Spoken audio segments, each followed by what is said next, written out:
We found out we were pregnant in September of 2012. In October of 2012, we were told that we were pregnant with two identical twin baby boys.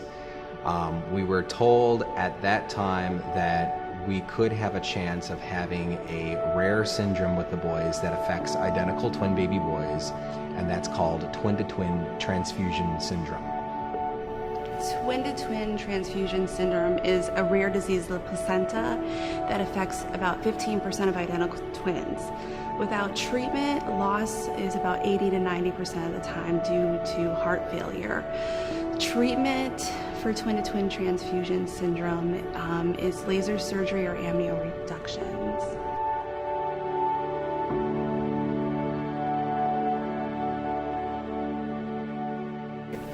When we met with the doctors at Rush University, downtown Chicago, they had told us that we needed to correct the twin-to-twin transfusion syndrome diagnosis. We were told that we only had a certain amount of time to react before things could escalate and get worse with the pregnancy. So we were told that we needed to find a hospital somewhere in the country to be able to get the procedure done. Unfortunately, the procedure is very rare and only occurs at a couple of hospitals that do it very well in the country. We chose Cincinnati, Ohio, and we had to actually travel down on Christmas Day for our December 26th appointment. The laser surgery tied off the nerves that connected the two babies to correct the twin-to-twin transfusion syndrome. After the surgery, we had to wait 24 hours before we were able to see if the babies had survived the surgery. And sure enough, both babies had 2 heartbeats the next morning. So at a follow-up appointment at Rush Hospital to check out how the babies were doing and to see how I was doing, I was told I had preeclampsia. And the only cure for preeclampsia is delivery, so the doctors ordered me on strict hospital bed rest. So my first week on bed rest, I had seen a sermon about having your masterpiece, what you visualize God's plan for your life. So I made the masterpiece, the Rodriguez masterpiece, and on there was a healthy mother, a healthy father, a healthy daughter, Alicia, healthy babies, and a new home in a nice area with a big yard and financial stability. And I also took Bible verses, Jeremiah 29:11, and a bunch on healing, and I wrote them on a big piece of construction paper and taped it all over my wall along with pictures of my daughter and my husband. And I looked to those as encouragement for the hardship we were going through together. During my wife's hospital stay, the doctors wanted to call us in for a meeting. We met with the head doctor who had told us a little bit about our twin baby boy, Evan. The diagnosis was very grim and not a lot of hope for him. She had basically told us that Evan's diagnosis, he was too small to be born, so if he was to pass away or show signs that he was gonna pass, they had wanted us to just let him go. And what we decided that it was in the Lord's hands. If he wanted us to bring home 2 babies, we would take home 2 babies. But if he wanted to take them home with him, then we were gonna let that happen. We knew it was his will and we were trusting that. About 26 weeks pregnant, I was told by our doctor that Evan would not make it to his 30-week growth ultrasound, that her words were he would be dead by 30 weeks, he would be dead.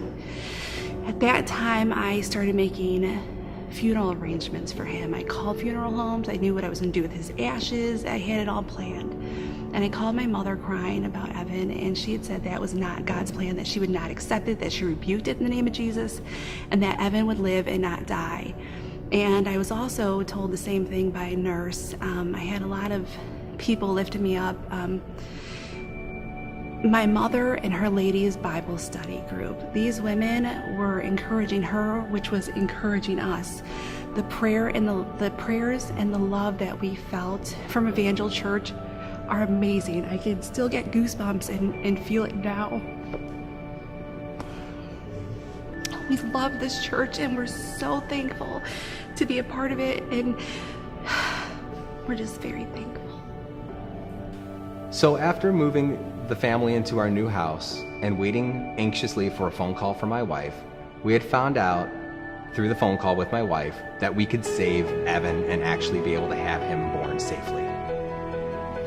The doctor told me that Evan had grown enough to deliver him.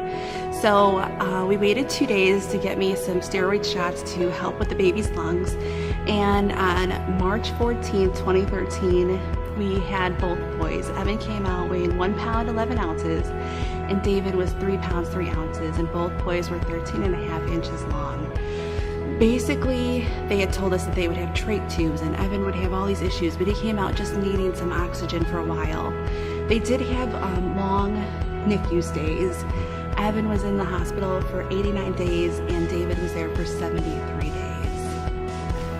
So throughout our journey with this pregnancy, Evangel Church had rallied behind us. They were there for us, supporting my mother, and through her supporting us.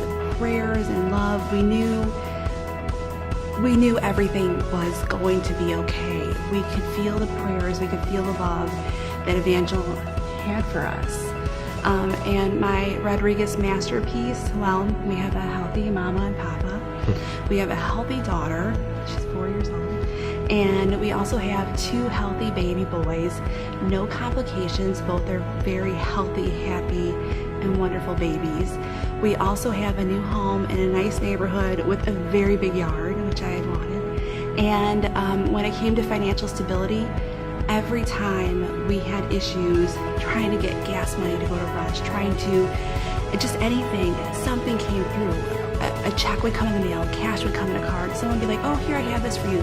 It always happened. And I know everybody longs for financial stability, but we had it. We had the help, and it just came in.